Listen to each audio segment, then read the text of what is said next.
Ok, podemos falar do Erasmo e dos humanistas? Eu já disse antes que humanistas não tinha o sentido que tem hoje. Quando a gente fala nos humanistas, eram pessoas que estudavam as humanidades. É o estudo das humanidades. O que são as humanidades? Para a gente entender hoje em dia. Hoje em dia ninguém estuda mais as humanidades. Mas naquele tempo as humanidades eram o estudo de línguas, o estudo de literatura e o estudo de história. Certo? Ou seja, estudo de coisas ligadas ao homem. Produção humana.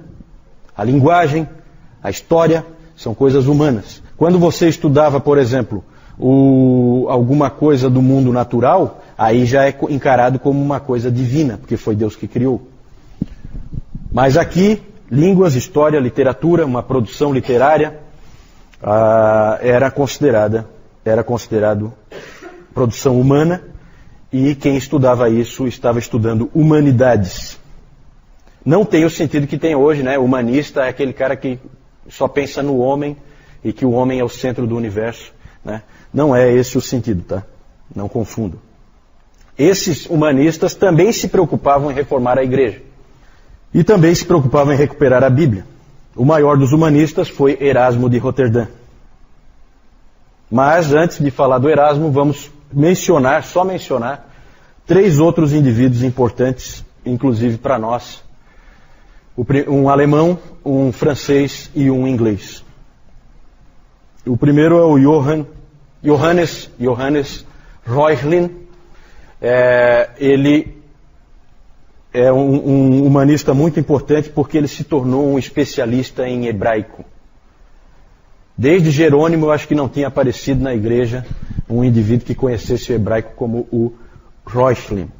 E ele e os seus alunos foram responsáveis por preservar o Antigo Testamento hebraico para nós. Porque havia o desejo, por parte da igreja, de destruir todos os manuscritos em hebraico, por considerar que se tratava de escritura dos judeus. E esse cara, junto com os alunos dele, lutaram para que os manuscritos permanecessem vivos. O segundo, Jacques Lefebvre d'Etable.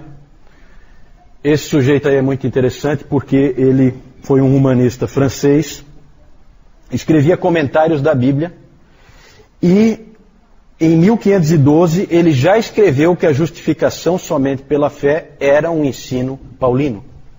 Era um ensino de Paulo, que Paulo ensinava que a justificação é somente pela fé. Tanto que, às vezes, os protestantes franceses marcam a data de 1512 como o início da Reforma.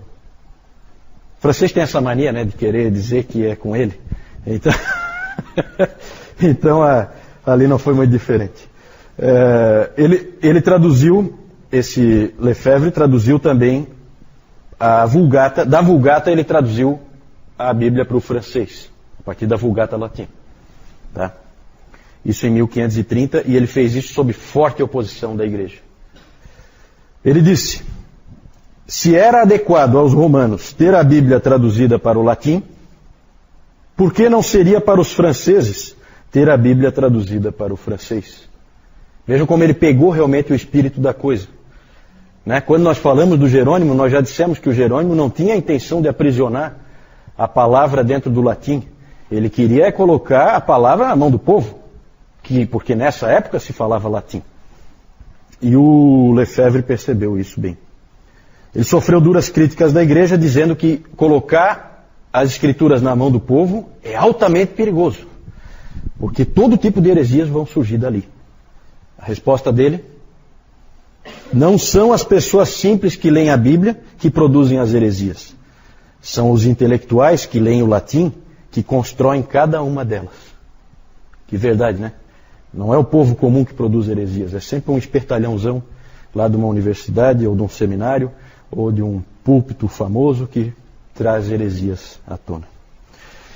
Esse sujeito é muito interessante porque já como um senhor já muito idoso, já lá dos seus 80 anos, ele encontrou com o Calvino. O Calvino e o Farel foram lá encontrar com ele e foram muito influenciados por ele. Né? Tiveram provavelmente boas conversas entre irmãos. O Lefebvre já era um senhor idoso e os dois eram jovens, lá dos seus 20 e tantos anos. Né? Vejam que ele nasceu em 1450, o Calvino só vai nascer em 1509. Então, quando Calvino nasceu, esse homem já tinha 60 anos. Então, era realmente dois jovens indo falar já com um ancião. Né?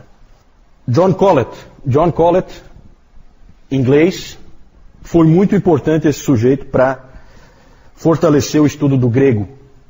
Ele disse uma frase, ele fez algumas palestras em Oxford, e lá ele disse o seguinte: sem o grego nós não somos nada. E aquilo tocou muita gente, inclusive o Erasmo. Certo? Então aí começa um retorno às línguas originais da palavra. Isso não é pouca coisa, tá, gente?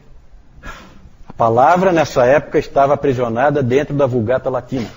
Esse retorno é fundamental para que você tenha a sua Bíblia em português aí na mão hoje. Certo? Vamos falar do Erasmo. Não é aquele amigo do Roberto. Né? É o Erasmo de Roterdã. Essa foi brava, né? Como é que eu fui dizer uma coisa assim, né? Depois eu corto na gravação. O Roterdã na Holanda, certo? Roterdã é uma grande cidade portuária, se não me engano, na Holanda. Esse indivíduo, Erasmo, estudou o grego. Desidério Erasmo. Erasmo é o sobrenome dele, né? Ele estudou o grego seriamente e tornou-se o maior especialista em grego que havia em toda a Europa. Ele tinha sido um monge agostiniano, mas ele não se dava muito bem com a vida de monge.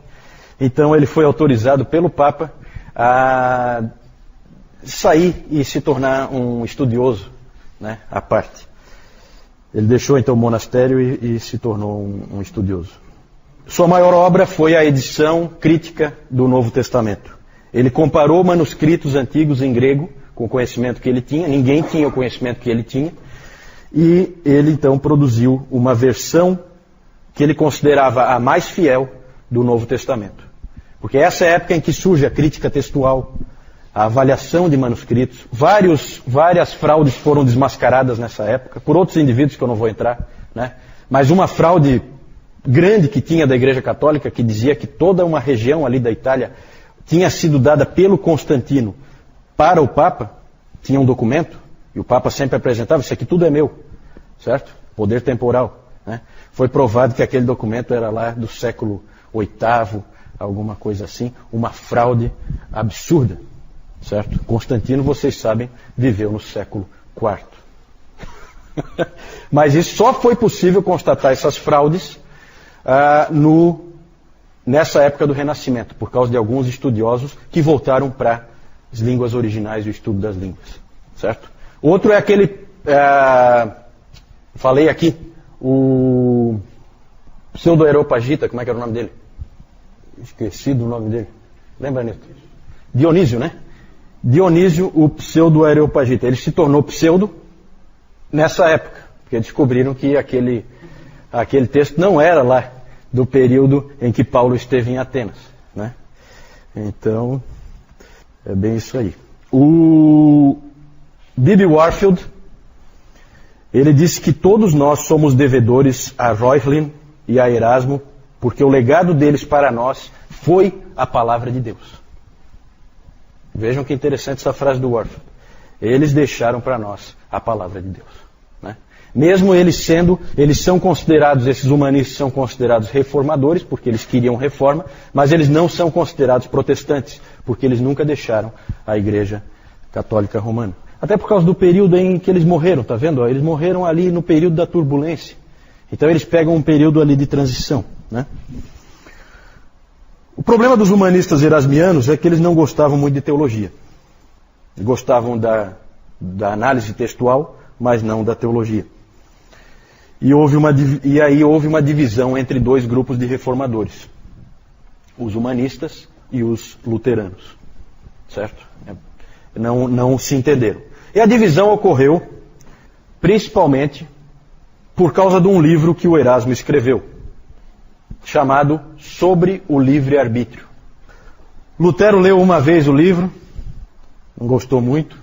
Leu uma vez, leu outra vez, gostou menos ainda.